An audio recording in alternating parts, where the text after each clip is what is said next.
Welcome to this video on how to complete a non-academic space survey. By now you should have received notification that the survey has begun.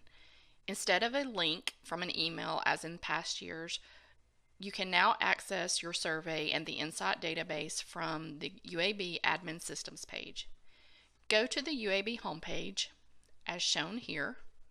If you'll go to UAB Quick Links, Admin Systems, there's a button listed on that page for Insite.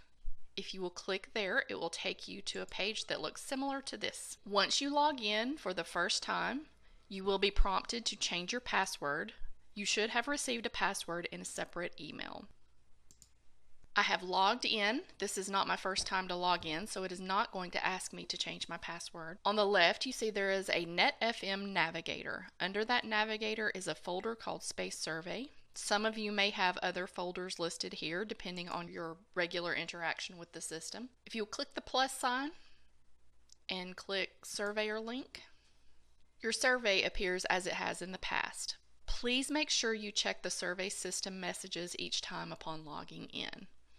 There is a note here about the type of web browser that you use. We do not recommend that you use Internet Explorer. Please clear your internet browser's cache before you begin. The survey looks the same as it has in past years. If you find yourself away from this page, always remember to click on your name to get back to this page. Just a brief overview of the survey statistics bar. You have total area that is being surveyed. That area will go down to 0 once we reconcile all of your spaces. You have a couple of different statuses here. Updated means that you have made a change and saved it. Submitted means that you're finished with the room and you are ready for us to reconcile. And pending means that you haven't done anything to the space yet. Once you make some changes, you can show all of the changes by clicking on this checkbox. And you can see there's some changes that I've made to my survey. If you don't like the way that looks, you can click Don't Wrap Text. There are some filter mechanisms here. So we want to focus on my organization called Finance Office today. I can filter by facility, by floor, room, and use if I so choose to. So if I just want to see the offices under this organization, I can click on Office. But I care about all of this survey. So what if I wanted to make a change in several rooms at one time? How could I do that? Select the rooms by clicking the checkbox. To the left, click on Update Selected Spaces and choose the field that you would like to update. I'm going to update Responsible Person.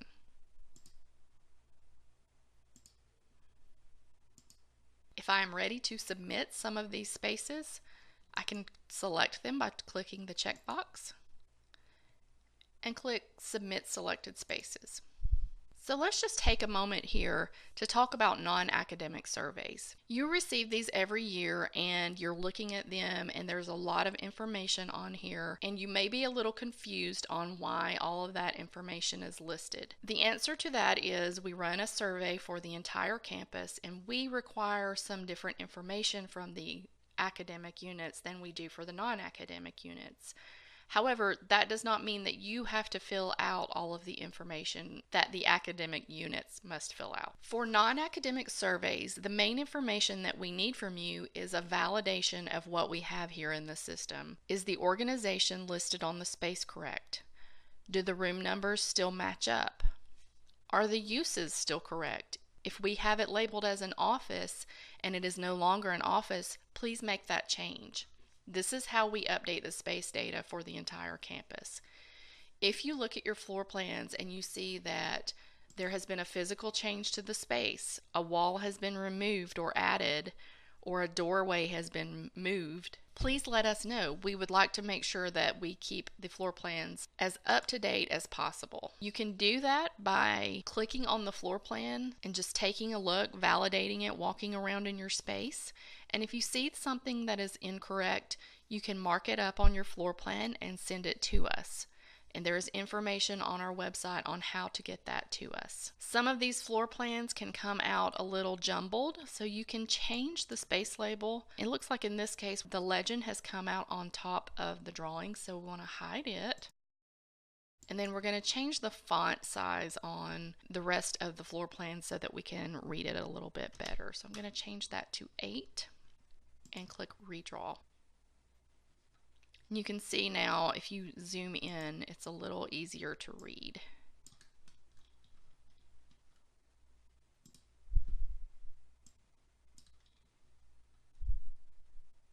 There we go. So if you will just let us know if floor plans are incorrect, that is a big help to our office. So what information do we need from you? If you will click on the pencil to edit a record, this room information tab is basically what we need from you if you are a non-academic unit. We need you to update this and only this. On your left, you have current space information, which includes facility, floor, room, the area of the room, the organization listed in the room's use, the function that was previously listed in the room, and if there had been any occupants, PI, grants, or responsible person listed, those would be there. The status of this room is pending. I'm going to say that the use of this room is incorrect, and I'm going to change that. Click the box that says New Use Assignment. And instead of office service, I say it is an office. Just going to choose that from the listing. And I'm going to go ahead and update that just so I won't forget. Principal investigator is not a field that is associated with non-academic surveys, so you can skip that one or check none. Responsible person might be a field you would like to fill out. And then if you have any room comments, if you don't want to print out the floor plan or if a room number has changed, you can let us know that here.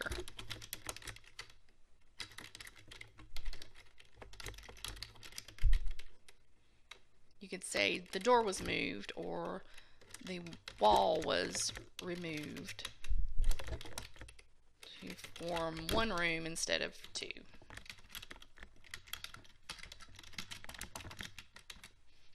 Something like that. Station count is something that is optional. If you had a conference room and you would like to know how many people could fit in that room, you could fill out station count and we could provide that information to you. I'm going to update this again. And actually, I'm going to go ahead and submit this one. Because I'm a non-academic survey, I do not need to fill out the function information or the occupancy information or the grant information.